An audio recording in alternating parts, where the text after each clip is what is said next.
I extend warm welcome to the moderator of this session, Mr. Leeladhar Mandloi, and also the director of Vishwarang. A big round of applause for Mr. Leeladhar Mandloi, sir.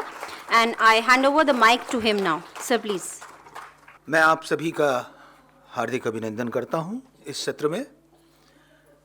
जैसा कि आप जानते हैं कि यह विश्व कविता का सत्र है और दुनिया के बहुत आला कवि हमारी इस महफिल में शिरकत कर रहे हैं। कुछ पंक्तियां। हर एक की जिंदगी के वास्ते जितना ज़रूरी है, हर एक की जिंदगी के वास्ते जितना ज़रूरी है, ये बेहतर है कि वह हम उन्हें दे दें। यह बेहतर है कि वह हम उन्हें दे दें और इस बात पर ध्यान दें, और इस बात पर ध्यान दें कि ज़्यादा महत्वपूर्ण क्या है। प्यार, बच्चे, जीवन, कविता। जब कई हफ्तों तक चीजें ठहर गईं, यह एकदम साफ समझ में आया कि समूची धरती पर एक ही समुद्र है, एक ही वायुमंडल, एक ही मनुष्यता।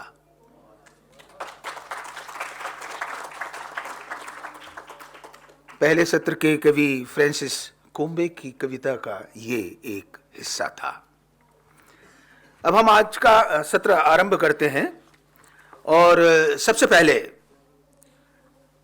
श्री मोएज माजेद ट्यूनीशिया की क्रांति से उभरे एक ऐसे प्रमुख कवि हैं जिनकी कविताओं में आप इतिहास बोध और आज़ादी की पक्षधरता को उभरते हुए देखते हैं।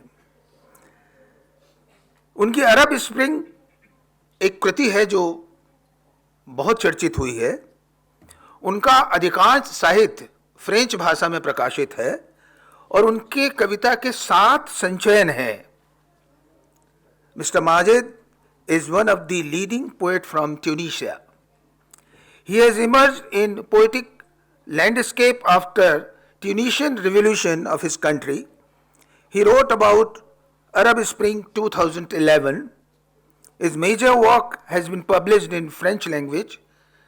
He is known for deep historical knowledge and freedom expression. His poetry has been translated in Arab language as well. He has 7 poetry volumes and 6 translations books at his credit. He is cultural activist as well. He founded the International Poetry Festival of Sidi Bou Said. This festival has created an important influence in Arab world and in the South Mediterranean area. I invite Mr. Majid, a multi-talented poet, for his poetry reading in this session. Mr. Yadvendra is the translator, और ये बताते हुए मुझे हर्ष होता है कि ये जो विश्व कविता के सत्र या इसकी एक छोटी सी प्रतिनिधि दुनिया जो आप यहाँ देख रहे हैं, उसका आगाज 2019 में यादवेंद्र ने किया था। वो इस साल हमारे साथ जुड़ नहीं सके। उनके पिता बहुत अस्वस्थ थे। उनकी तबीयत ठीक होने के बाद वे हमारे बीच आए हैं। मैं ख़ास तौर पर इस बात का उल्लेख करना चाहता हूं कि जो परंपरा उन्होंने डाली थी, मैं उसके विस्तार का एक छोटा सा सूचक हूं। तो I will invite mister Majid to recite his poem. Thank you very much. Thank you for inviting me.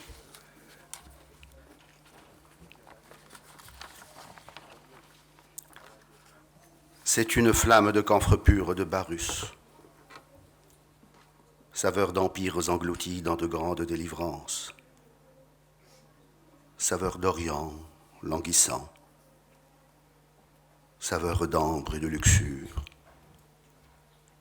saveur exquise de paresse, se tordant comme un amour adolescent empêtré dans les affres de l'exil. c'est une mer pourpre, comme un rayon de lune brune, rendant grâce à la gloire du corsaire, triomphant à la tribune. Ô toi corsaire triomphant des grandes rages du gisant, dans quel présage as-tu vu le visage de l'Orient? Ah, que de douleurs insoupçonnables, que de silences impénétrables, que de grandes patiences imperméables à l'oubli. Ah, qu'as-tu saisi des flots superbes de tes âges? Et quand là-bas au loin, très loin, de là où règne la parole, sur la crête même du silence, la brume tissera lentement son langage, alors seulement cessera ta souffrance.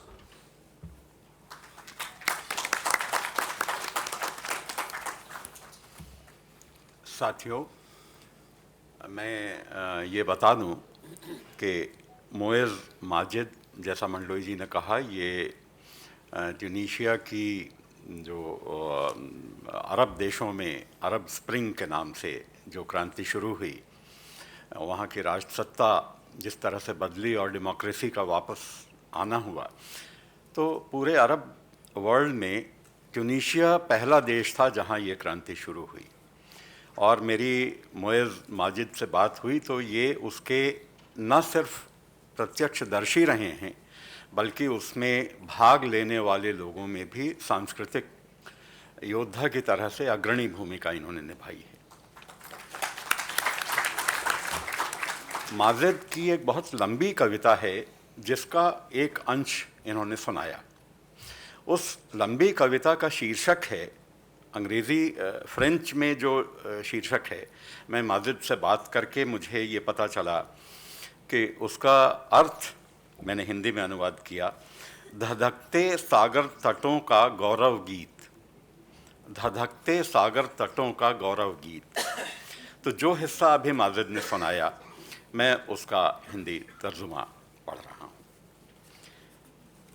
कैसी पीड़ा, कैसी वेदना जिसकी कल्पना करना नामुमकिन है। कैसी पीड़ा, कैसी वेदना जिसकी कल्पना करना नामुमकिन है, और कैसी अभेद्य चुप्पियाँ उम्मीदें हैं कि सिर चढ़ के बोल रही हैं। विस्मरण की क्या मजाल कि छू ले उन्हें थोड़ा सा भी।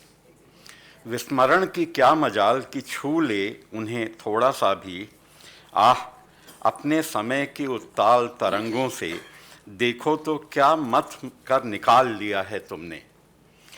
अपने समय की उत्ताल तरंगों से देखो तो क्या मथ कर निकाल लिया है तुमने, और वह भी तब जब वहाँ जाकर उतनी दूर जहाँ जन्म ले रहे हैं शब्द, चुप्पियों के शिखर पर विजय पताका फहरा दी तुमने, और जहाँ कोहरा हौले हौले गढ़ रहा है अपनी खास भाषा। चुप्पियों के शिखर पर विजय पताका फहरा दी तुमने, और जहाँ कोहरा हौले हौले गढ़ रहा है अपनी भाषा। इस आरोहण के बाद अब छंटना ही छंटना है तुम्हारी यातना का अंधियारा। इस आरोहण के बाद अब छंटना ही छंटना है तुम्हारी यातना का अंधियारा।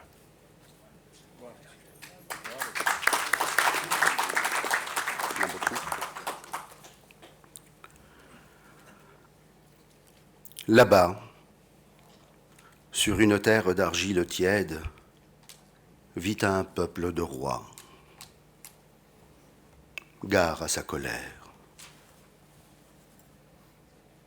Sans doute faudra-t-il, pour convier l'orage, de grands rituels et d'obscurs arcanes. Cultiver patiemment la colère des dieux. Rompre la retenue des ombres. Sans doute faudra-t-il quelque trahison. Ô toi corsaire triomphant des grandes rages du gisant, laisse donc courir l'ombre fraîche de l'orgueil sur nos steppes desséchées. Ô première pluie après l'été, n'était-ce donc de l'argile, cette peau que je croyais mienne? Pluie de poivre et d'oracle dans la gésine d'un peuple né. Colère et outrance et l'effroyable panique. Jadis, la peur. Demain, l'enfance. La houle en haute mer se charge de colère. Elle brisera dans 1 heure l'orgueil du rocher. Et ici-bas, sur cette terre d'argile tiède, misérable, impassible mais fier, vit un peuple de rois, forgerons des orages.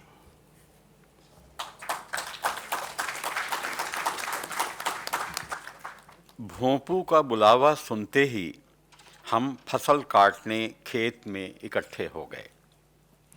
बोलो तो क्या किसी ठूंठ बेजान पेड़ को गिराने की बेसब्री दरअसल हमारी नाकामी थी?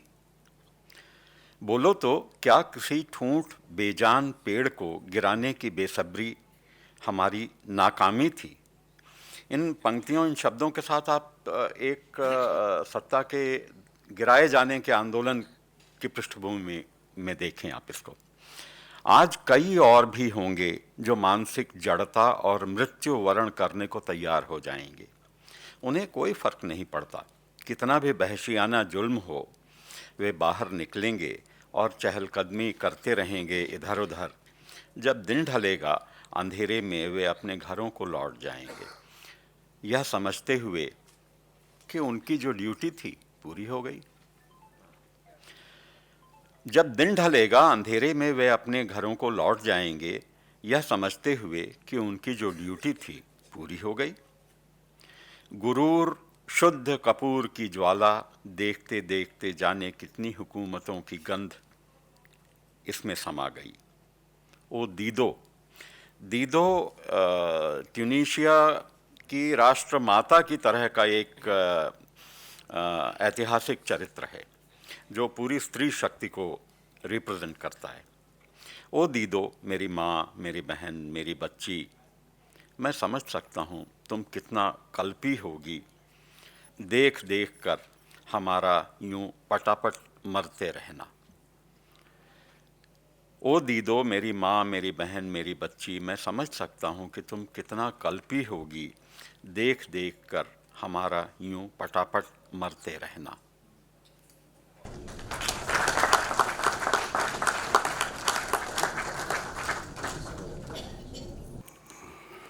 Puis vinrent les âges les plus rudes, les heures les plus sombres et les barbares en nombre. Vinrent des pluies vastes et grisonnantes qui n'abreuvent point de terre ni ne lavent de souillure, et vinrent des fins fonds des sables stériles, des nuées d'oracles grégaires portant paroles apocryphes au rang des grandes tables de loi. Oui, ma mère, ma sœur, mon enfant, vinrent en ces jours au seuil de nos demeures de bien sombres présages.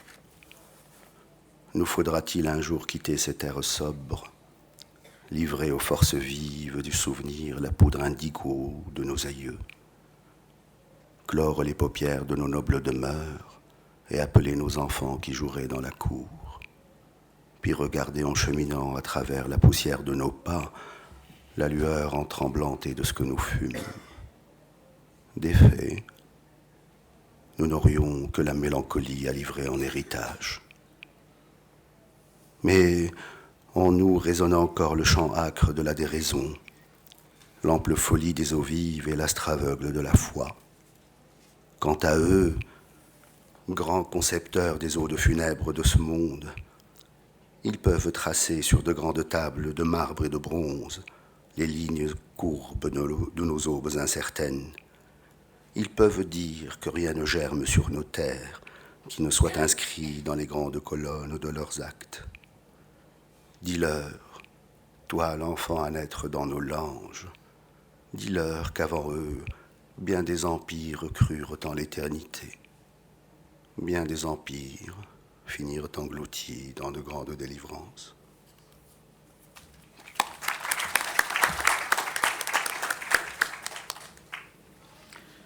इसके बाद आए एक के बाद एक सबसे उथल पुथल भरे दिन, सबसे भयावह अंधेरे पल और दरिंदों के झुंड। मूसलाधार भूरी बारिशें आईं, पर वे बुझा नहीं पाईं धरती की प्यास, और ना ही धो पाईं खून के दाग धब्बे। फिर रेत का अतल तल फोड़कर बाहर निकल आईं झुंड बांधकर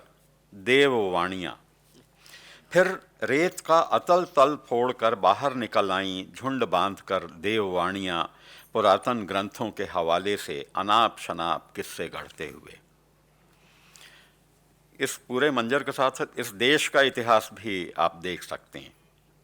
हाँ, दीदो, मेरी माँ, मेरी बहन, मेरी बेटी, उन दिनों हमारे घरों के सामने डोलते रहे धूसर अपशकुन। क्या हमें अपनी यह शांत सुकूनदार भूमि छोड़कर कहीं जाना पड़ेगा?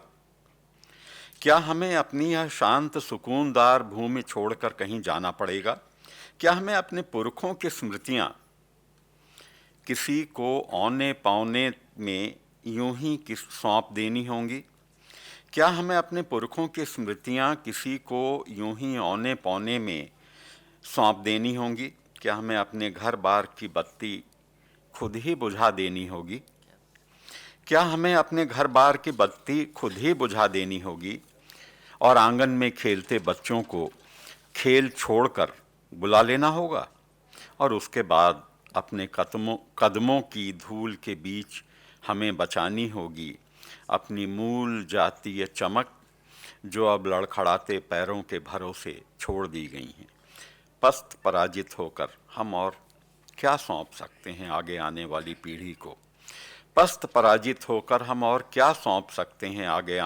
पीढ़ी को? सिवाय अवसाद के।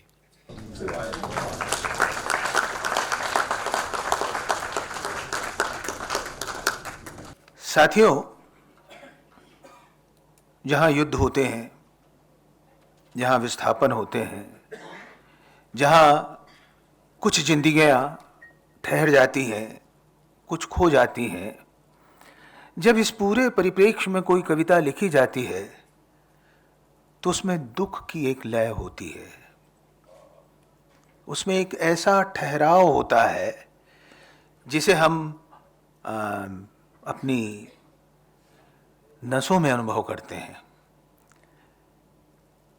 दुख का जो स्पंदन होता है और किसी भी तरह के विरह का कोई भी भाव जब शब्दों में आता है तो उसका पाठ ठीक वैसा ही होता है जैसा कि पाठ अभी आपने हमारे आमंत्रित कवि से सुना। ये बिल्कुल अलग पाठ, जहां पर वेदना है, करुणा है और उसके पाश से झांकती प्रेम की छवियां भी हैं। हम लोग इस अनुभव से नहीं गुजरे हैं, लेकिन हमने सुनते हुए इस बात को अनुभव किया कि जहाँ पर क्रांतियाँ होती हैं, जहाँ पर हम जीवन की सारी आशाओं को खो देते हैं, वहाँ दरअसल कविता किस तरह की होती है? वो शायद इसी तरह की हो सकती है। हम विश्वरंग में यही कामना करते हैं कि वो जो जिंदगियाँ कहीं छूट गई हैं, कहीं खो गई हैं, वो एक बार फिर हमारी दुनिया को दस्तक दे और कहीं कोई जिजीविषा की, उजास की, उम्मीद की और प्रेम की वापसी हो। अब मैं आवाज दे रहा हूं रूस से आए कवि वेदिम तेरेखन को।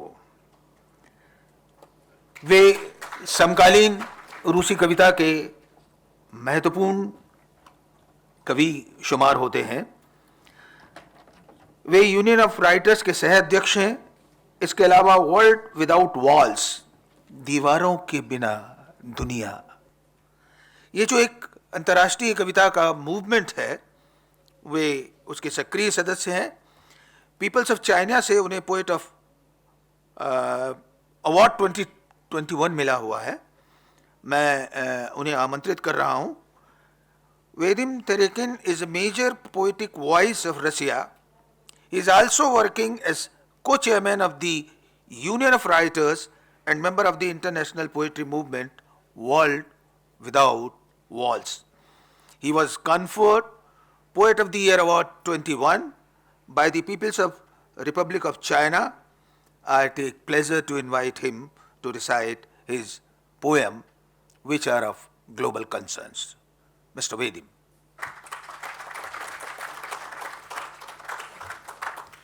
Greetings from Russia. My translator Rati.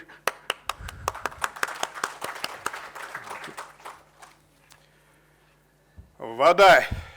Известно, что придя в движение по всем законам естества в системе общего снабжения, вода безвидна и мертва и ждет спасения, доколе не образует в трубах течь. Вода не может жить в неволе, как поэтическая речь. Она подвижница течения, напора, скрытого в груди, и из любого заточения всегда пробьет себе пути. И если посмотреть на воду, примерить жалкий опыт свой, лишь вырываясь на свободу, вода становится живой.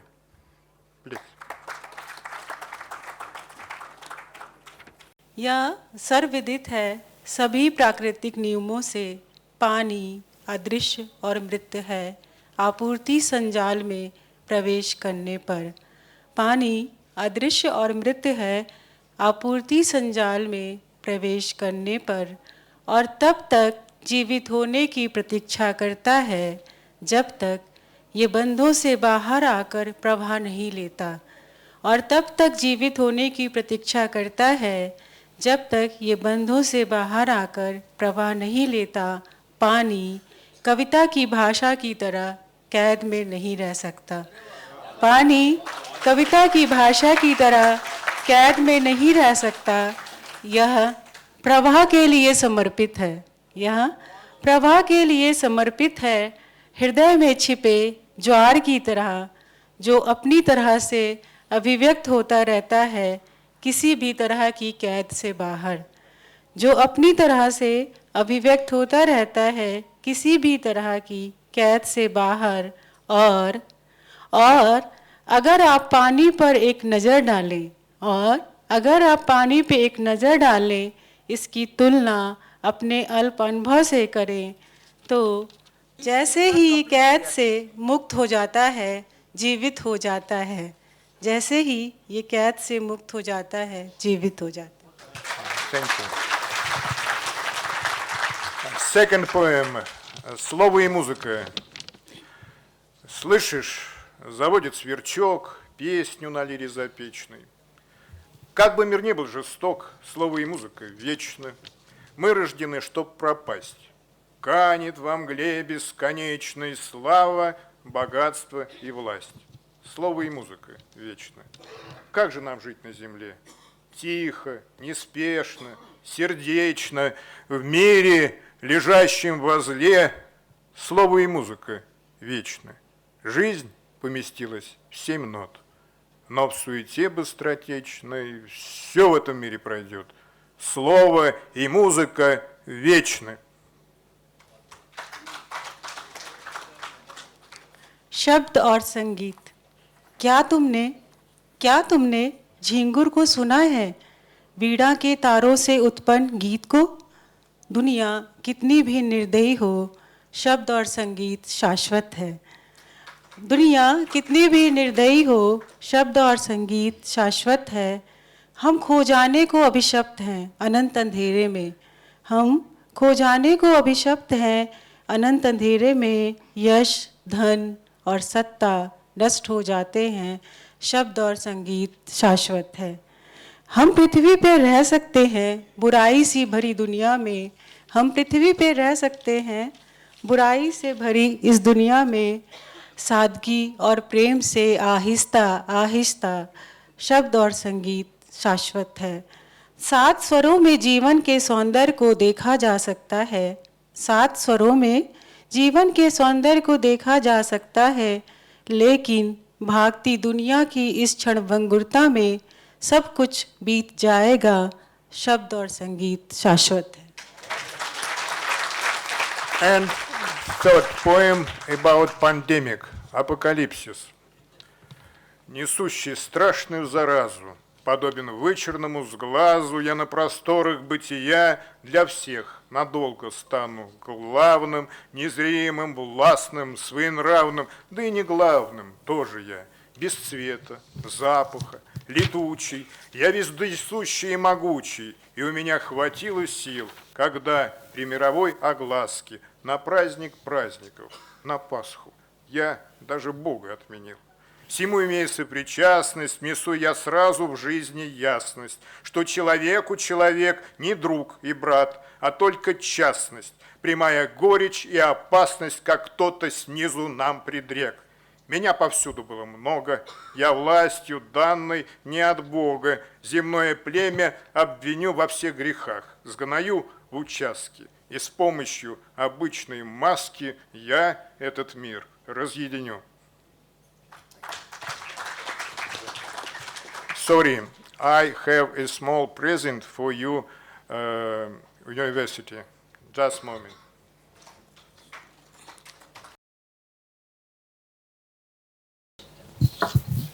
This,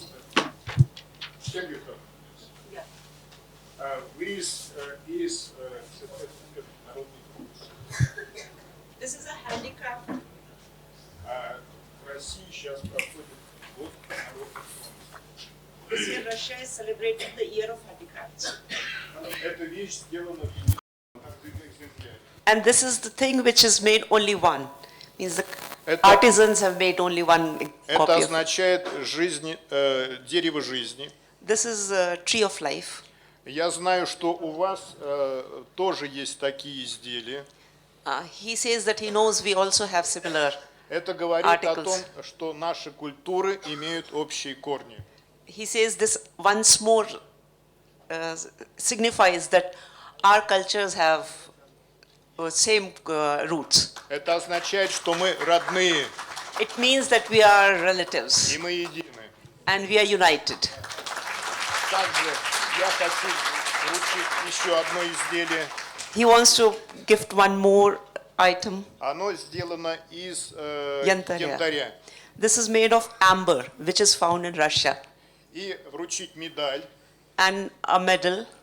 Это первый в мире музей космонавтики. This is done in the first museum in the world of cosmonautics, space, который находится на моей родине. which is situated in his motherland. И я сам долго работал With a в museum, да? космосе, в этой сфере. And he has worked for many years in the field of space and cosmetics. Это музей, первый камень в основании музея положил Юрий Гагарин. And the first stone of this museum was laid by Yuri Gagarin. И, конечно, флаг России и флаг Союза писателей России. And of course, the flag of Russia and flag of writers. Союз писателей России. Yeah, so the Union of Writers Union of Russia. Yes.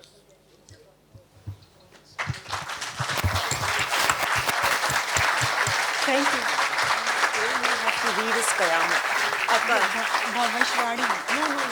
He read Apocalypse. This one. No,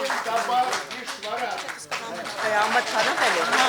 इसको भविष्यवाणी है. हाँ, then Синдабад Вишвара.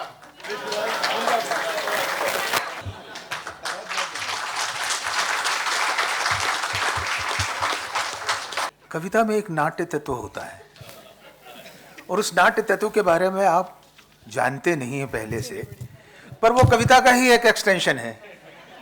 तो जो आपने एक जिसको कहते हैं ना कि बहुत इंस्टेंट कॉफी की तरह कुछ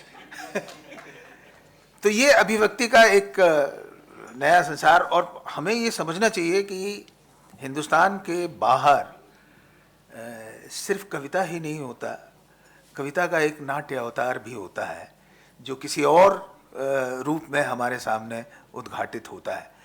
तो ये जो विस्मय और ये जो आश्चर्य है, क्योंकि मैंने कुछ काव्य पाठ ऐसे सुने हैं और ख़ास तौर पर जापानियों के, वो म्यूज़िक के साथ डांस करते हुए कविता पढ़ते हैं।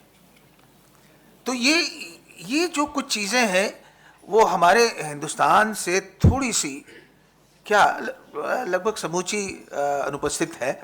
तो एक नए आस्वाद के लिए मिस्टर वेदिम का शुक्रिया, और आप सब ने जिस तरह से कनेक्ट किया, आपका बहुत बहुत शुक्रिया।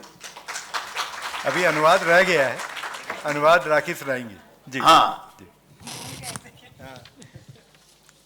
अनुवाद का हिस्सा। हाँ। भविष्यवाणी। एक भयानक संक्रमण को ढोता हुआ किसी मिथ्या अभिमानी बुरी नज़र की तरह मैं अस्तित्व की विशालता में हूँ। मैं लंबे समय तक सभी का स्वामी रहूँगा, अदृश्य, दबंग, स्वच्छंद। इसके साथ साथ मैं ईश्वर भी नहीं हूँ। रंगहीन, गंधहीन, वाष्पशील, सर्वव्यापी और शक्तिशाली हूँ। और मैं काफ़ी शक्तिशाली हो गया जब विश्वव्यापी प्रचार के साथ, जब ईस्टर की पवित्र दिनों की छुट्टी पर मैंने भगवान को भी रद्द कर दिया। स्वामित्व की पूर्ण भावना रखते हुए शीघ्र ही मेरे जीवन में स्पष्टता आएगी। एक व्यक्ति क्या है? एक व्यक्ति न मित्र न बंधु, बस एक अपरिचित, प्रत्यक्ष कड़वाहट और खतरे से भरा हुआ, जैसे कि उसके बारे में ये भविष्यवाणी हुई हो। सर्वत मेरे लिए बहुत कुछ होगा। मैं ईश्वर प्रदत्त शक्ति नहीं हूँ। मैं समाज में व्याप्त सभी पापों के लिए इस धरती को आदिम दोषी ठहराऊंगा और एक साधारण चेहरा पहनकर मैं इस दुनिया को बांट दूंगा।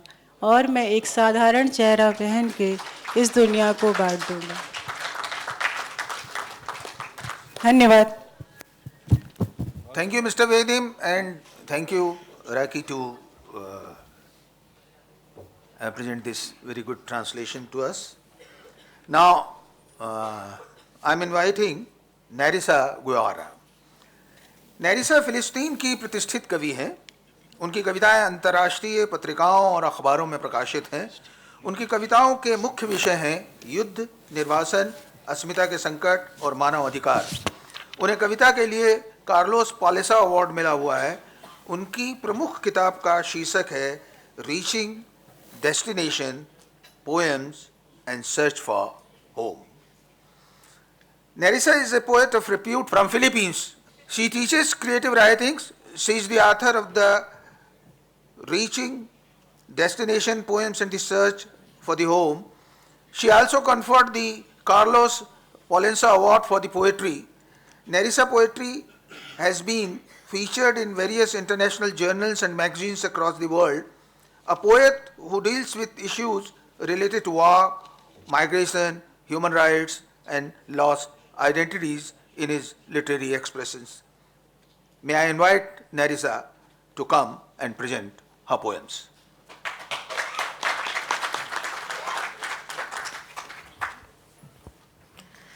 Thank you for the invitation to be here at Vishwarang.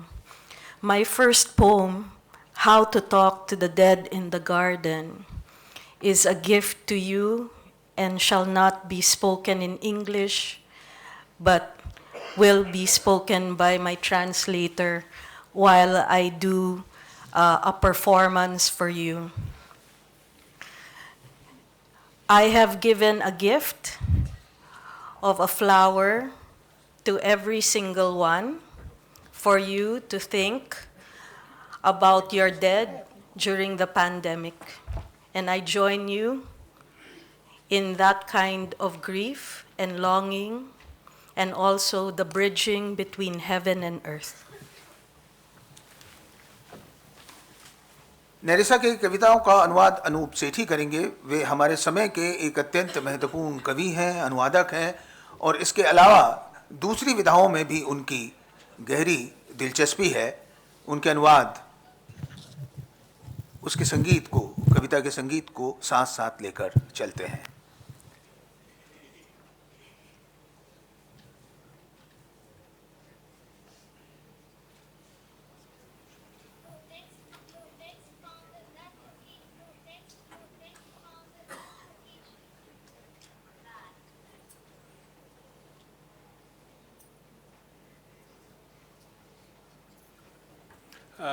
शुरू करने से पहले मैं बता दूं, नेरिसा कविता परफॉर्म भी करती हैं और उनका ये यहाँ पे परिकल्पना है कि वो कविता अंग्रेज़ी में नहीं पढ़ेंगी, कविता का पाठ आप सामने पढ़ सकेंगे और मैं हिंदी उसका अनुवाद पढ़ूँगा और वो उसके साथ कुछ परफॉर्म करेंगी।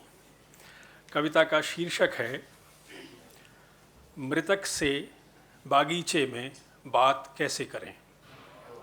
ये बिल्कुल अलग तरह के अनुभव की कविता है। मृतक से बागीचे में बात कैसे करें। पौधे जबकि सपना देखते हैं खुद के बढ़ने का, कलियां लेकिन चढ़ आती हैं पतली टहनियों पर, और बीज धड़कते जोर से फल में। रहो वहाँ सचेत जहाँ फूटती शाखाएं और घुंघराली लताएं। कोई भी चीज़ जो पहुंचना चाहती है प्रकाश तक, उसे थाम लेते हैं अदृश्य हाथ। अपना माथा उठाओ अपने शोक में से और इंतज़ार करो रोशनी की टिमटिमाहट का। अपने चेहरे पर हवा पलट जाएगी, तुम्हारे गिर्द है सलेटी कपड़ा, फुंदने गुदगुदाएंगे तुम्हारे पैरों की अंगुलियां। बागीचे पर नजर रखो जब तक रख सको, चिकने पत्थरों के गिर्द उन्हें धर दो, गुलाब के कांटों पर रगड़ दो उनकी खुशियों को, पड़ा रहने दो उन्हें सिवार पर। अपना सवाल पूछो कुछ ऐसा, कुकुरमुत्ते क्यों उगते हैं। आप कहाँ दौड़ते हो उस पल जिससे पहले जब आप खुद को बनाए वास्तविक, फिर रुके रहो। भविष्यवाणी बताती है मुझे हम कभी नहीं होंगे एक साथ इस संसार में, पर मेरा दिया उजला है, मैं आऊँगा तुम्हारे पास।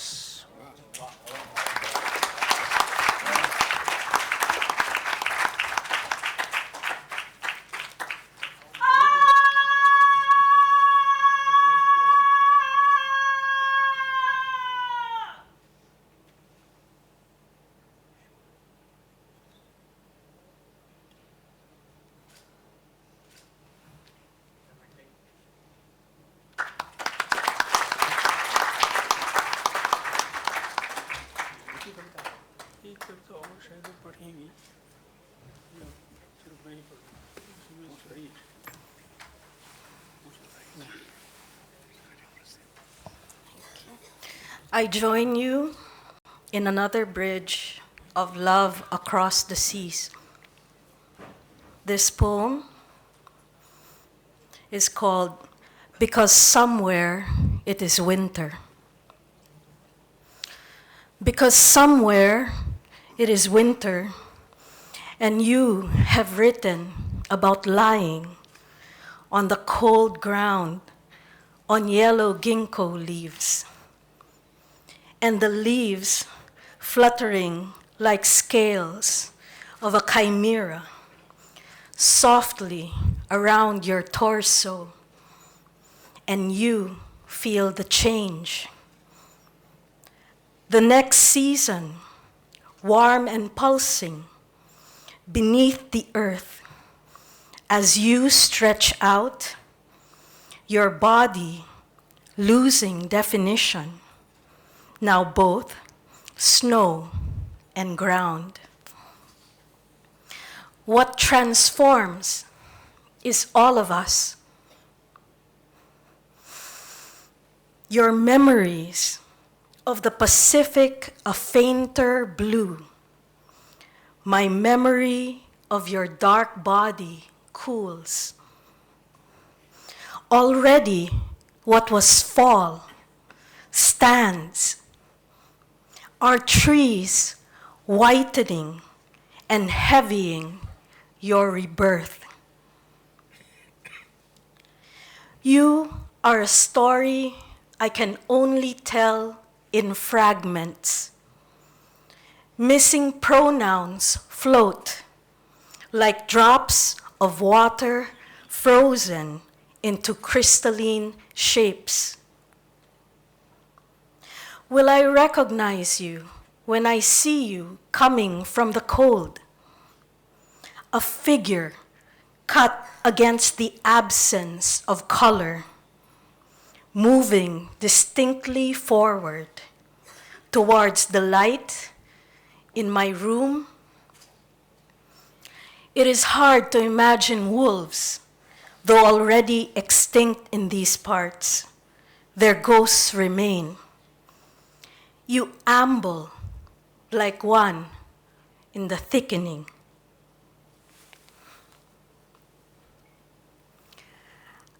I hold my door open. Thank you.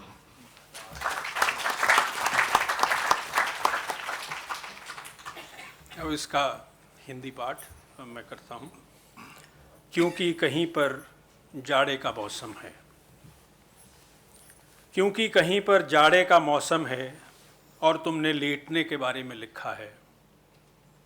ठंडी ज़मीन पर गिंको के पीले पत्तों पर और पत्ते काइमेरा मछली के शल्कों की तरह फड़फड़ाते हुए। मैंने नेरिसा से पूछा था, काइमेरा वो कहती हैं कि एक अजीब किस्म का जीव होता है, वो एक ग्रीक मिथ भी है लेकिन एक अलग तरह की मछली भी है, तो इसलिए मैंने मछली शब्द उसमें स्पष्ट करने के लिए जोड़ा है। ठंडी ज़मीन पर गिंको के पीले पत्तों पर और पत्ते काइमेरा मछली के शल्कों की तरह फड़फड़ाते हुए नरमी से तुम्हारे धड़ के गिर्द और तुम बदलाव महसूस करते हो। और अगला मौसम उष्ण और धड़कता हुआ धरती के नीचे। जैसे ही तुम अंगड़ाई लेते हो तुम्हारी देह रेखा स्पष्टता खोती हुई। अब बर्फ और ज़मीन दोनों। जो रूपांतरित होता है वो हम सब हैं। प्रशांत महासागर की तुम्हारी स्मृतियाँ अब कुछ फीकी नीली। तुम्हारी सांवली देह की मेरी याद ठंडी पड़ती। जो पतझड़ था बरकरार है। क्या सफ़ेद और भारी होते पेड़ तुम्हारा पुनर्जन्म है? तुम एक कहानी हो जिसे मैं केवल सुना सकती हूँ टुकड़ों में।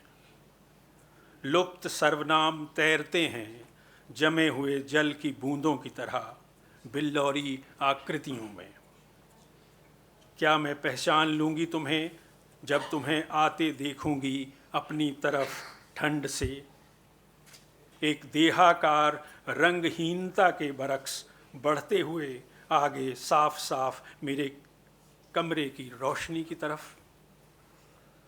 मुश्किल है भेड़ियों की कल्पना न करना जबकि वे पहले ही लुप्त हो चुके हैं इन हिस्सों में। उनके प्रेत बचे हुए हैं। तुम घने जंगलों में उसी की तरह टहलते हो। मैं दरवाज़ा खुला रखे हुए हूँ।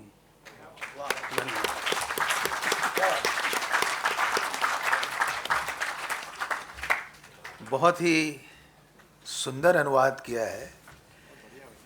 हमने विश्वरंग में जिन लोगों की भूमिका कुछ अलक्षित होती है उनकी तरफ ख़ास निगाह डाली है। जैसे हमने संगतकारों के बारे में एक बड़ा सेशन किया था, क्योंकि संगतकारों की भूमिका हमेशा अलक्षित रह जाती है। हिंदुस्तान में कुछ कुछ वैसा अनुवादकों के साथ भी हुआ है, लेकिन हम ये कोशिश करते हैं कि अनुवादक अपनी भूमिका में मुख्य दृश्य में आए। हो सकता है इसके बाद जिस तरह से हमने संगीतकारों पे किया, हम अनुवाद पर भी कुछ अलग से करेंगे। और अमिताभ जी जानते हैं कि दिल्ली में 11 नवंबर को हमने एक पूरा दिन अनुवाद को समर्पित किया। अब मैं अंग्रेजी भाषा के कवि श्री थॉमस एजे उनको दावत दूंगा। वे कथाकार हैं, उपन्यासकार हैं और अनुवादक भी हैं। कई अंतर्राष्ट्रीय मंचों पर वे भारत का काव्यपाठ के साथ प्रतिनिधित्व कर चुके हैं। जर्मिनेशन उनका चर्चित काव्य संग्रह है।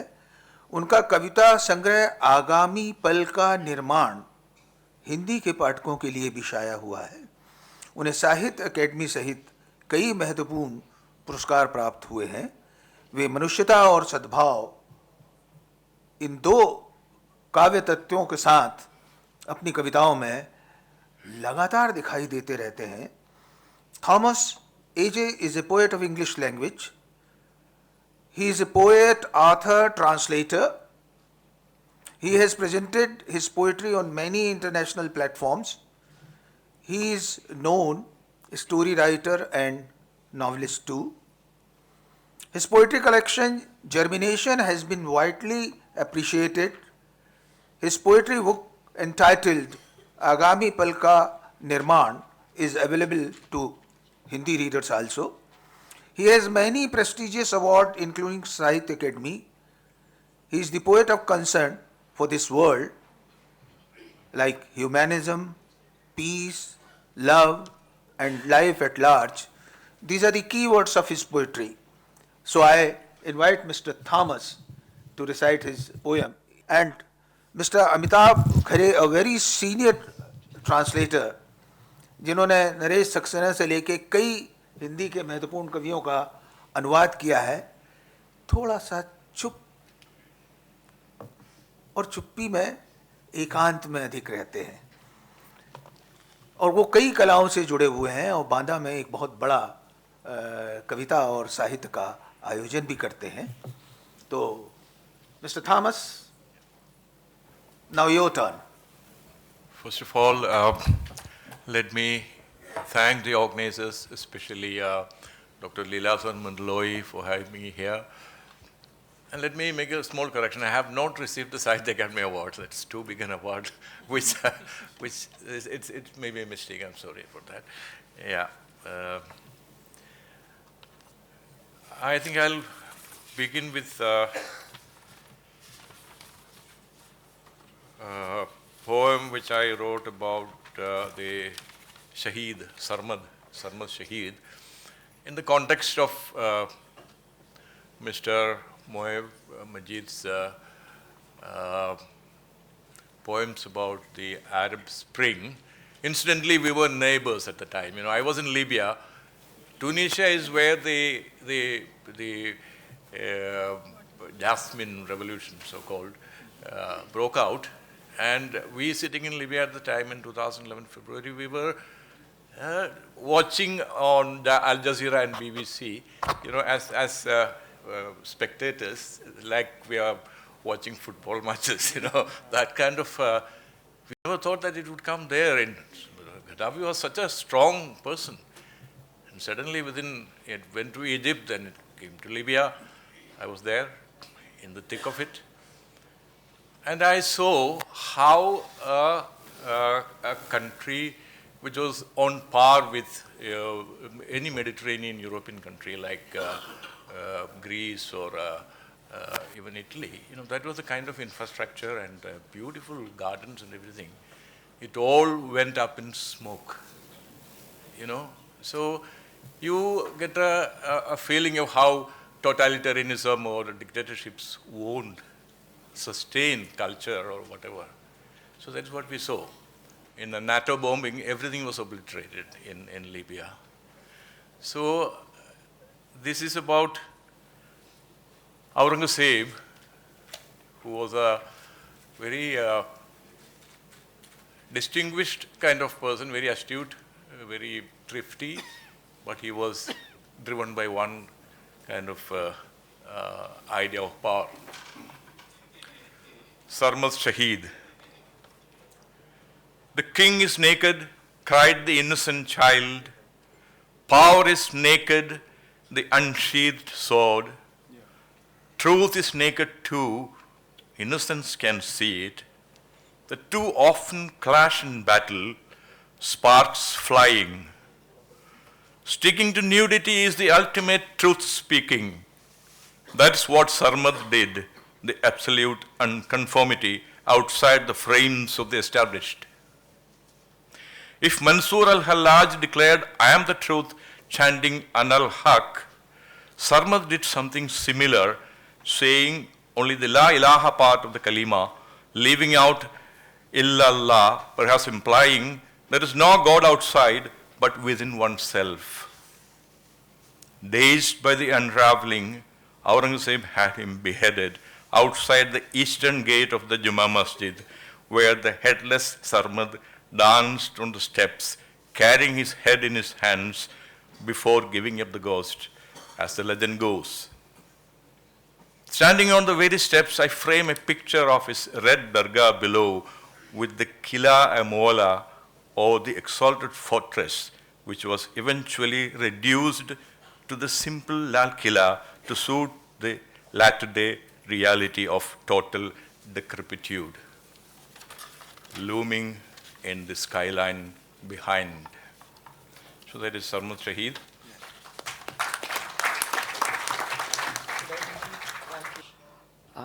आभार। ये केवल भोपाल में हो सकता है कि कविता के लिए इतने लोग जुड़े हैं, तो आप सब लोगों के लिए तालियां। दिल्ली में तो ऐसा दुर्लभ होता है। मुझे सौभाग्य मिला आप सभी लोगों के, संतोष जी, मंडलोई जी की वजह से, कि मुझे ए.जे. टॉमस जी से मुलाकात हुई और उनकी कविता का अनुवाद करने का मौका मिला। ये शहीद सरमद, ये अपने इतिहास का एक अद्भुत चरित्र है, उसके ऊपर ज़्यादा भूमिका के बिना। राजा नंगा है, चिल्लाया निश्चल बालक। राजा नंगा है, चिल्लाया निश्चल बालक। सत्ता नंगी होती है, बिना म्यान की तलवार। सच भी नंगा होता है, अबोध निश्चलता उसे देख सकती है। दोनों अक्सर टकराते हैं युद्ध में, चिंगारियां छिटकती हैं। दोनों अक्सर टकराते हैं युद्ध में, चिंगारियां छिटकती हैं। नग्नता को अपनाना, नग्नता के साथ टिक जाना, सत्य की पराकाष्ठा है। नग्नता को अपनाना, नग्नता के साथ टिक जाना, सत्य की पराकाष्ठा है। सरमद ने भी यही किया था। चरम अवज्ञा स्थापित रूढ़ियों के चौखटे के बाहर। सरमद ने भी यही किया था। चरम अवज्ञा स्थापित रूढ़ियों की चौखटे के बाहर। अगर अनलहक गाते हुए मंसूर अल हलाज ने मैं ही सच हूँ का उद्घोष किया था, अगर अनलहक गाते हुए मंसूर अल हलाज ने मैं ही सच हूँ का उद्घोष किया था, तो सरमद ने भी कुछ ऐसा किया। कलमे का केवल एक भाग ला इल्लाह बोलकर, कलमे का केवल एक भाग ला इल्लाह बोलकर दूसरा भाग इल्लल्लाह उसने छोड़ दिया। वो शायद ये बताना चाहता था कि और कोई भगवान नहीं है बाहर, और कोई भगवान नहीं है बाहर। जो भगवान है वो अपने ही अंदर है। नग्न सत्य के इस खुलासे से बौखलाए औरंगजेब ने, नग्न सत्य के इस खुलासे से बौखलाए औरंगजेब ने जुमा मस्जिद के पूर्वी दरवाजे पर उसका सर कलम करा दिया। कहते हैं कि सरमद का सर कटा धड़ वहीं अपने सिर को अपने हाथों में लिए नाचता रहा देर तक, अंततः मरकर गिर जाने तक। उन्हीं सीढ़ियों पर थॉमस बहुत पिक्टोरियल भी कवि हैं, और इमोशन मतलब एक अद्भुत चीज़ है जो हमारी कविता में अब कम होती जा रही। जेन्युइन इमोशन के कवि हैं, आप महसूस कर सकते हैं ये भाव और ये चित्र। अब चित्र देखिए उनका। उन्हीं सीढ़ियों पर खड़े हुए मैं नीचे बनी उसकी लाल दरगाह की छवि, पीछे आकाश रेखा में हावी भव्य किलाए मुल्ला के साथ फ्रेम करके देखता हूँ। उन्हीं सीढ़ियों पर खड़े हुए मैं नीचे बनी उसकी लाल दरगाह की छवि, पीछे आकाश रेखा में हावी भव्य किलाए मुल्ला के साथ फ्रेम करके देखता हूँ। वही किलाए मुल्ला जो अंततः अपनी हैसियत खोकर कालांतर में अपने पतन की हकीकत दर्शाता केवल लाल किला होकर रह गया, केवल लाल किला होकर रह गया।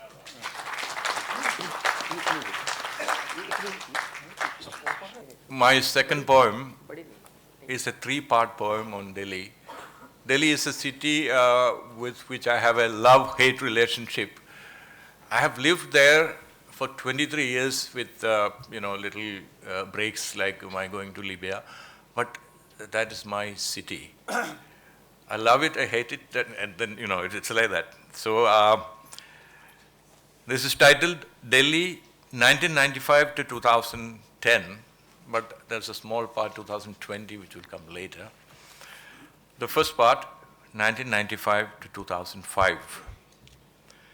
The first time I saw you in November 95, shrouded in prickly mist, the street lamp's veiled glow of a demon's eyes, his horrid whiskers, the darkened trees, the bone-chilling blast, his hellish breath, spewing carbon monoxide, soot and SPM, poisoning my prana. I said, I will never come to you if I can help it. And I boasted so to my friends.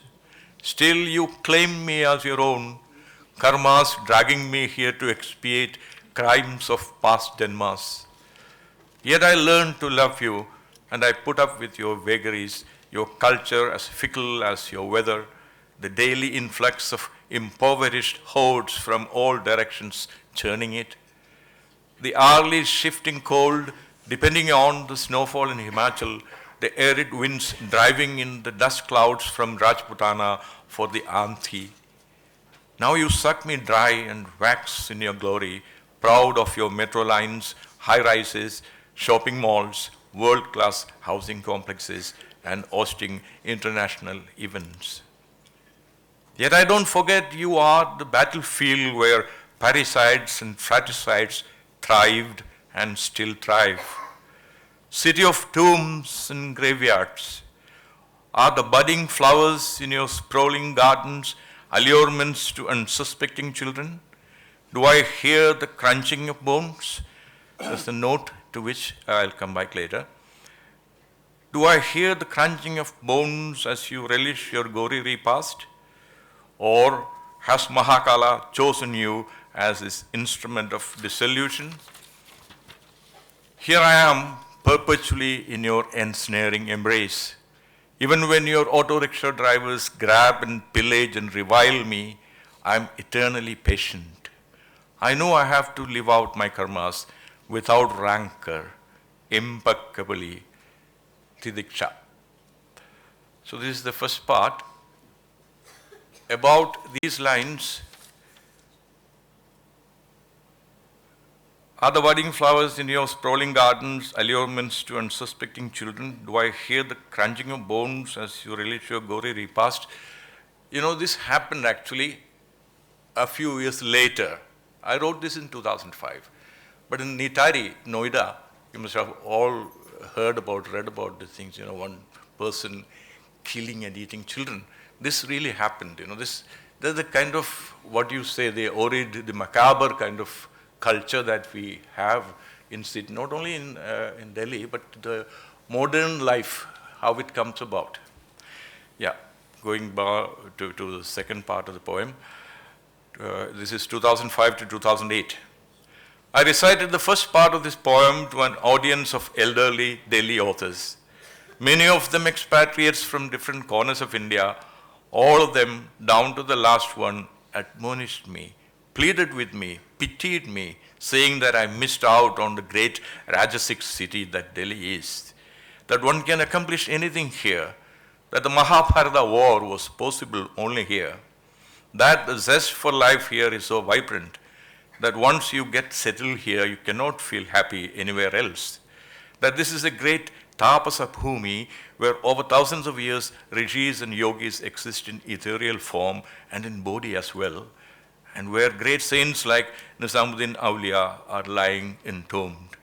That one has to have accumulated many lives of punya to be able to live in Delhi. That houses here need not observe the laws of Vastu, as every inch of the earth in Delhi is auspicious. The truth may lie somewhere in between. Indeed, Delhi to me is a place where one could do anything. But it's not anyone's. One doesn't belong here. It's at once like an ocean that throws up everything it takes in, and like a volcano that consumes anything thrown in. So there ends the part 2. And part 3 is what I felt when I was living in Libya in nostalgic circumstances, 2008 to 2010. Away from Delhi's 7 seasons now, she grows in me as a haunting presence. The glimpses I have of her in films like Delhi 6 and the occasional news clips, the frequent talks with my wife and daughter about the city's almost palpable daily transformation put me in a state of yearning. Strange indeed, I find that I have been loving Delhi all along, and now I have finally recognized my love. There's a part 4, which I just, composed in the morning. It is in my mind. This is 2010 to 2020. Living in Delhi through its pollution takes courage. I am a coward, and I ran away. Thank you. Thank you, Amitabh ji. That's been a wonderful translation. Amitabh ji इनका अनुवाद पढ़ेंगे, और अब आप केरल में हैं, बहुत अच्छी जगह में, दिल्ली से दूर है। ये कविता दिल्ली के बारे में है, लेकिन और ये अद्भुत है, but it can be A metaphor, it is a metaphor, और ये कोई भी शहर हो सकता है, भोपाल भी हो सकता है, जहाँ छोटे छोटे शहरों गांवों से लोग विस्थापित होकर आते हैं और यहाँ रह जाते हैं, तो आप उस ढंग से इससे रिलेट कर सकते हैं। और इन्होंने लव हेट रिलेशनशिप कहा है, सीक्वेंस गड़बड़ कर दिया है। It is hate to love, a story of mister Thomas Videly. मैंने पहली बार नवंबर 95 में देखा था तुम्हें, चुभते कुहासे के कफन में लिपटे लैंप पोस्टों की धुंध के पर्दे में अवगुंठित रोशनी जैसे किसी दानव की आंखें।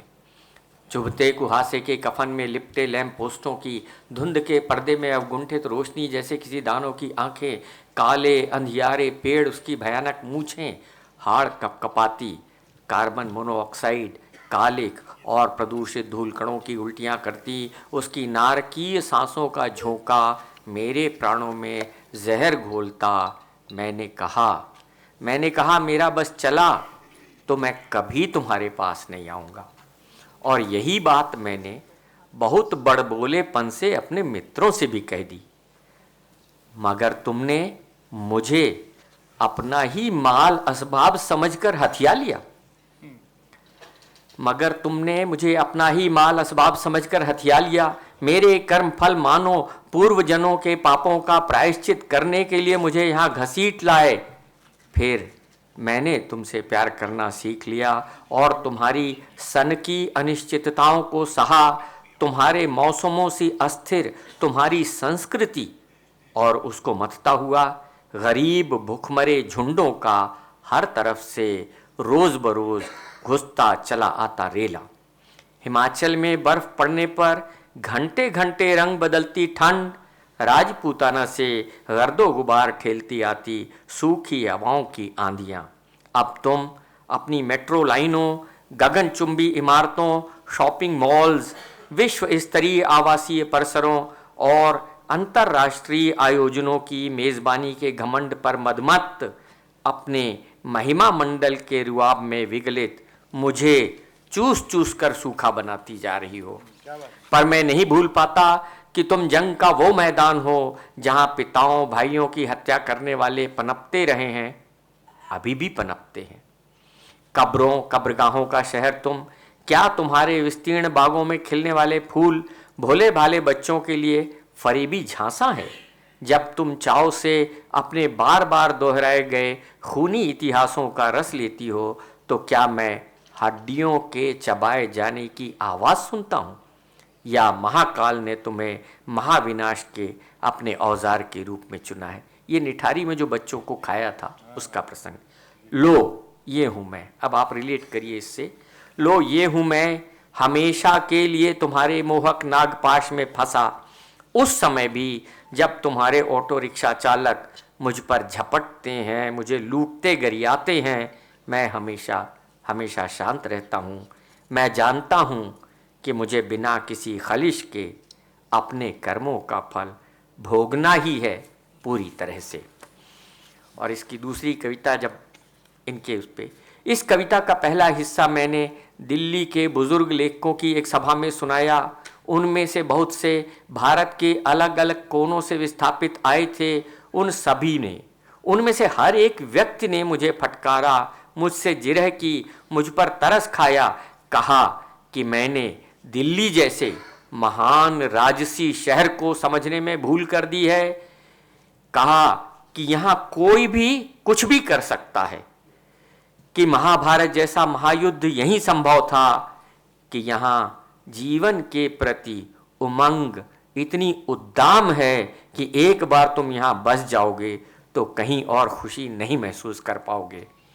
यह महान तपोभूमि है जहाँ हजारों साल से ऋषि और योगी रूहानी रूप में और सशरीर भी रहते आए हैं, कि जहाँ निज़ामुद्दीन औलिया जैसे संत समाधिस्थ लेते हैं, कि किसी व्यक्ति को दिल्ली में रहने के लिए कई जन्मों तक पुण्य संचित करने पड़ते हैं, कि यहाँ के घरों को वास्तु के नियमों का पालन नहीं करना होता, क्योंकि दिल्ली की धरती का एक एक इंच सौभाग्यशाली है। सच हो सकता है दोनों बातों के बीच में कहीं हो। दिल्ली वाकई में मेरे लिए वह जगह है जहाँ कोई भी कुछ भी कर सकता है, पर यह किसी की नहीं है, कोई यहाँ का नहीं है। पर यह किसी की नहीं है, कोई यहाँ का नहीं है, ये एक साथ ही वो महासागर भी है जो हर उस चीज़ को जिसे लेता है वापस उगल कर उछाल फेंकता है, और वो ज्वालामुखी भी जो अपने पास आई हर चीज़ को खा जाता है, अपने पास आई हर चीज़ को खा जाता है। और अंतिम छोटा सा टुकड़ा, जब ये दिल्ली से बाहर लीबिया गए तब कैसे प्रेम हो गया। कोई 7 मौसम बीत गए हैं, वो 7 में मुझे बड़ा संघर्ष करना पड़ा इनका अनुवाद करने में। कोई 7 मौसम बीत गए हैं दिल्ली से दूर रहते हुए, रह रह कर कौंध उठने वाली उपस्थिति की तरह वो मेरे मन में पनपती जाती है।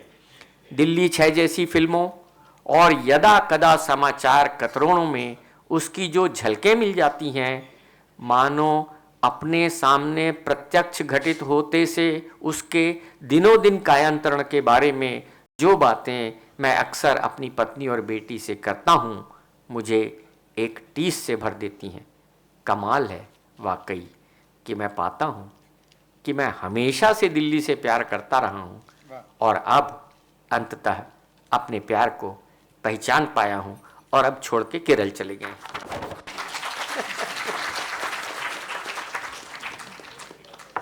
प्यार दरअसल होता ही ऐसा है, कोई ना कोई छोड़ के चला जाता है।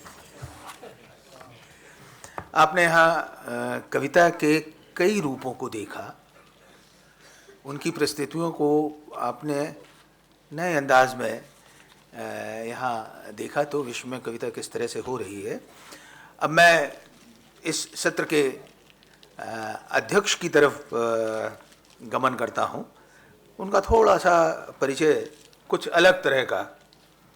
मैंने उन्हें हमेशा हल्के रंग की कमीज़ में देखा है, रेस्तरां में दोपहर बिताते हुए 9 बिंदुओं के खेल में मशगूल, बीच प्रेम में गांधी को ढूंढते मगर शेक्सपियर को याद रखना नहीं भूलते।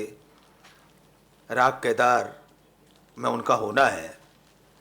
वो पूछते रहते हैं क्या पता कामरेड मोहन, वो जलतरंग और सपनों की दुनिया में ब्लैक होल की तरफ जाते हुए दिखाई देते हैं।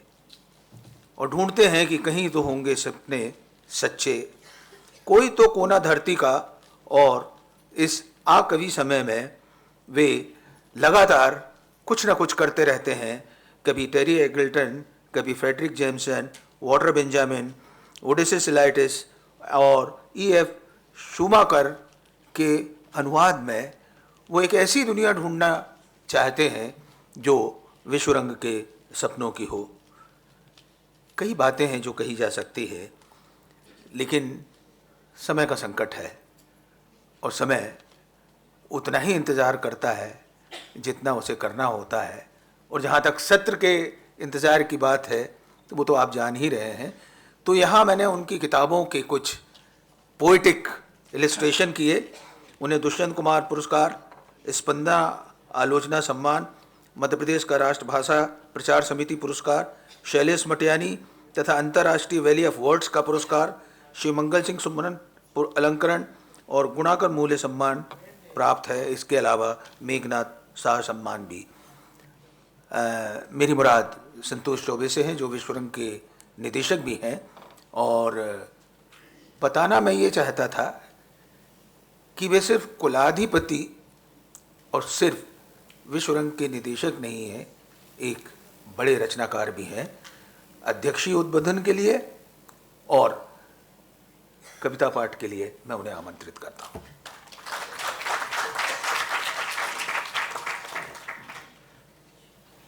Thank you, Bandloi ji.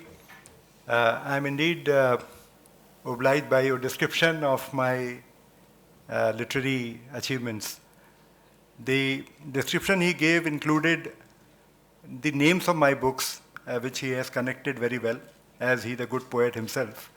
And he has tried to show the kind of prose I have written, the kind of translations I have done, and the kind of poetry which I have, in a way, included along with the prose in many ways. First of all, I am very thankful to all the poets in this station. They are all great poets. Give a big hand to them.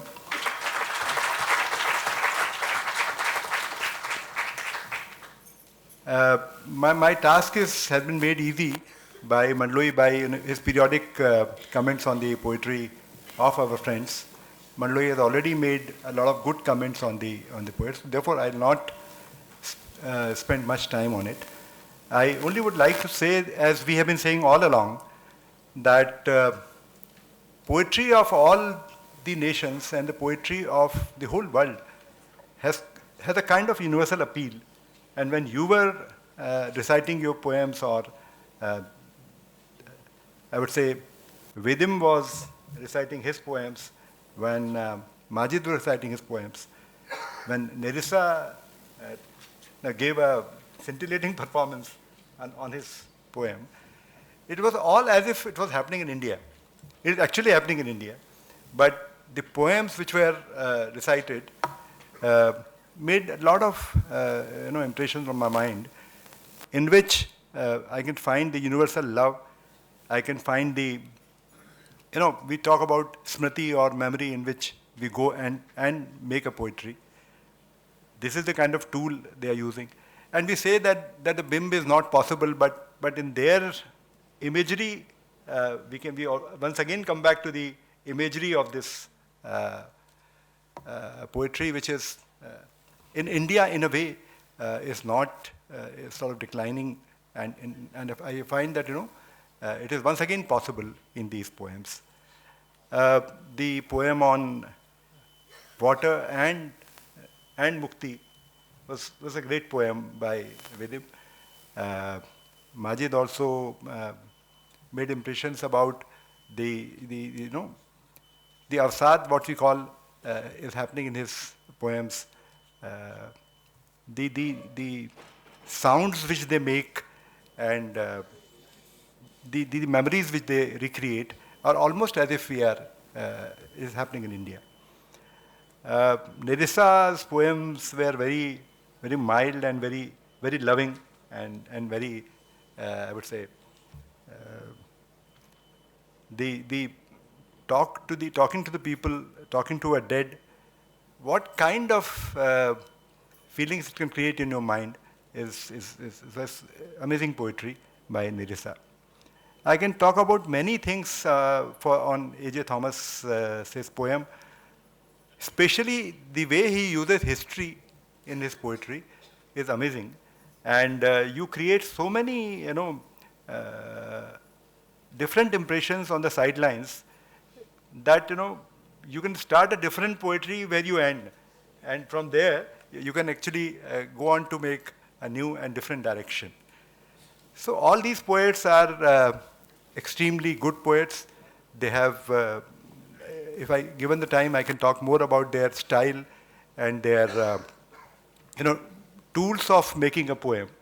I mean, there are various tools people use. And where Thomas goes into history, she goes in imagery.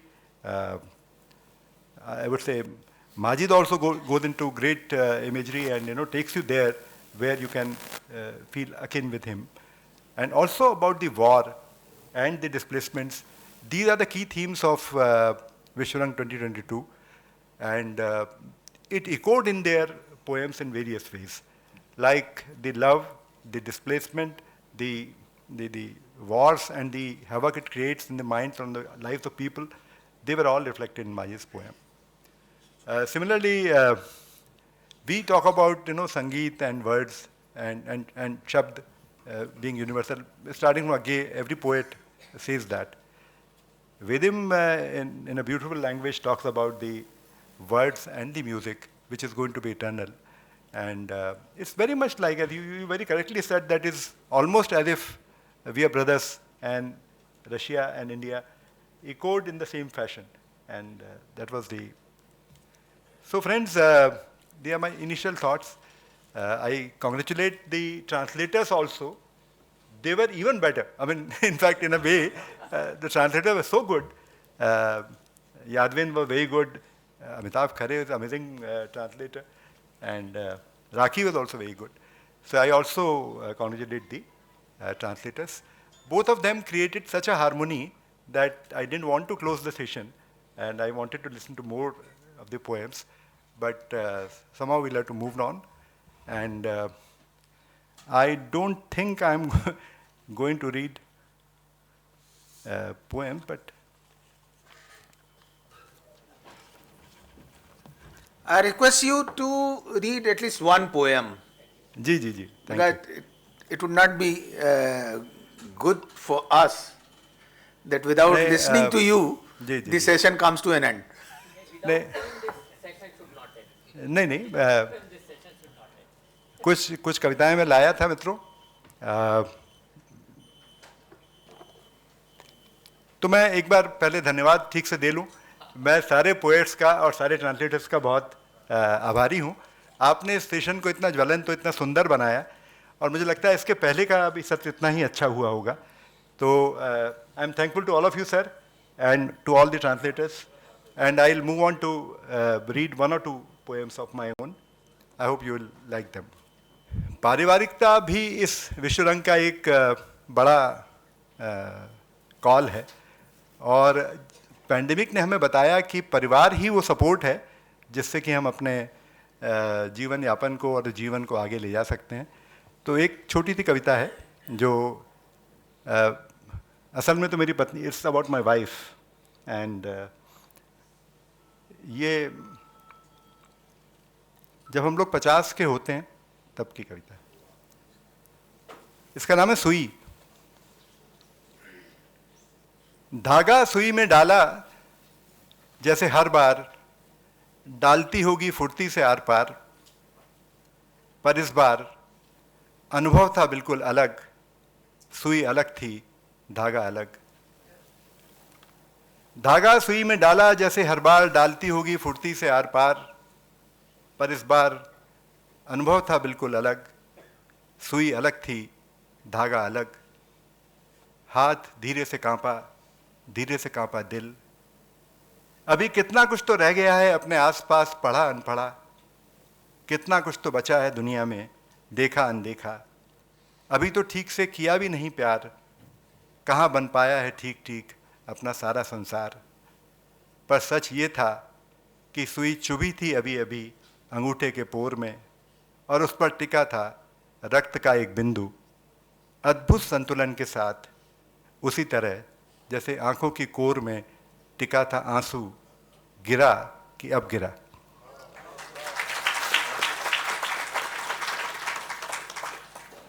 क्या कवि के साथ दिक्कत यह है कि जब वो पढ़ने लगता है तो उसको बड़ी स्मृति आती है। ऐसा कहा जाता है कि हमारे सदियों का जो ज्ञान है वो शब्द युग्मों में है, और अगर शब्द युग्म को तोड़ देते हैं तो आप उस सदियों के ज्ञान का नाश करते हैं।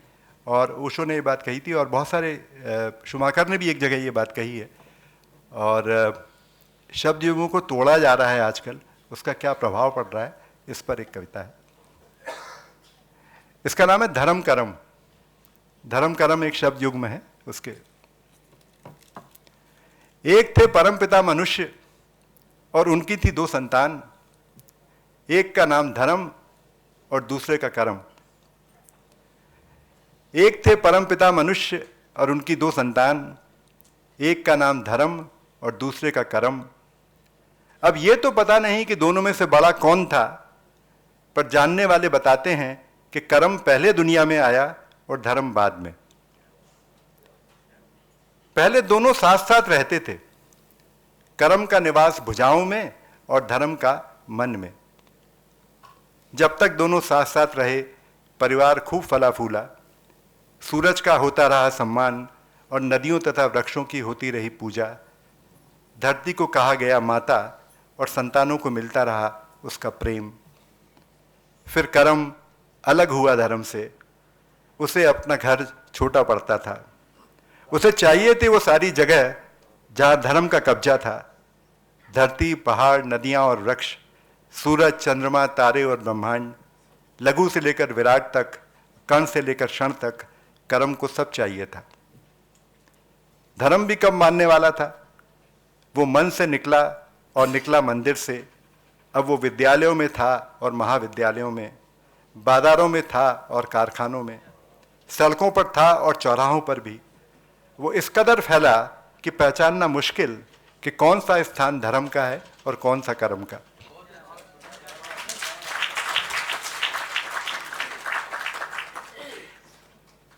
वह इस कदर फैला कि पहचानना मुश्किल कौन सा स्थान धर्म का है और कौन सा कर्म का। कहते हैं कि धर्म और कर्म की इस लड़ाई में परमपिता मनुष्य ने अपना मानसिक संतुलन खो दिया है, और वो अक्सर विक्षिप्त की तरह यहाँ वहाँ भागता दिख जाता है।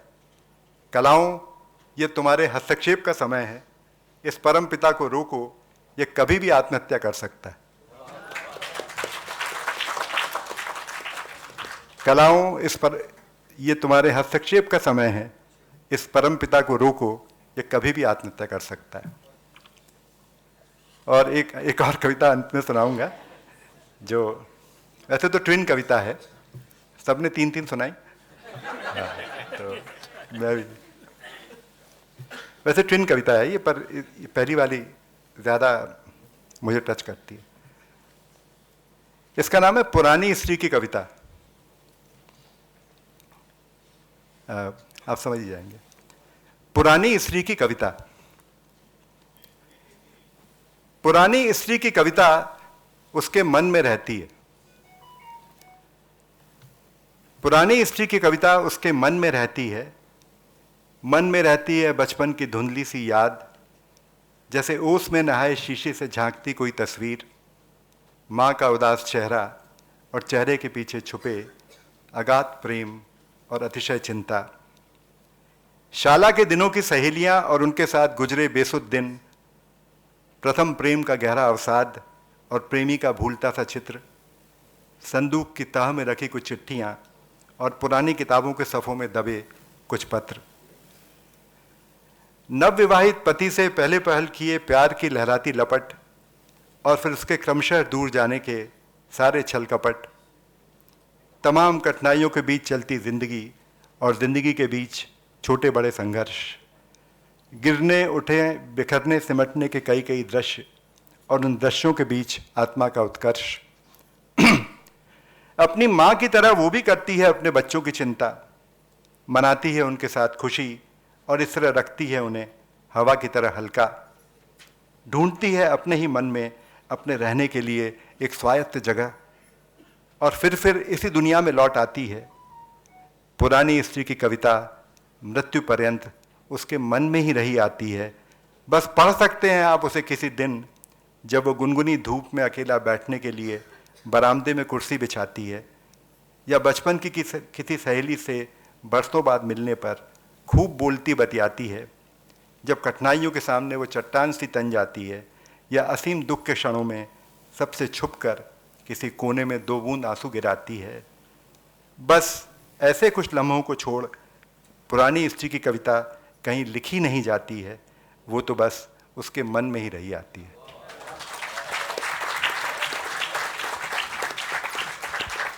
बहुत बहुत शुक्रिया संतोष जी। अब सिर्फ आभार के चंद शब्द। कहने को है बहुत कुछ, समझ नहीं पा रहा। बात इतनी बड़ी नहीं, रखकर भूला भी नहीं, ना याद रहा ना चोरी हुआ। मोहब्बत दुनिया का एक सुंदर सपना है, खोना ठीक ना था, खो गया था कुछ देर के लिए, लेकिन देखो क्षितिज के पार एक सूर्य कमल ओस का सौंदर्य लिए उग रहा है। उसे इतना ही तो आता है। सूर्य एक कविता है जो किसी न किसी देश में इसी तरह उगती रहती है। शुक्रिया।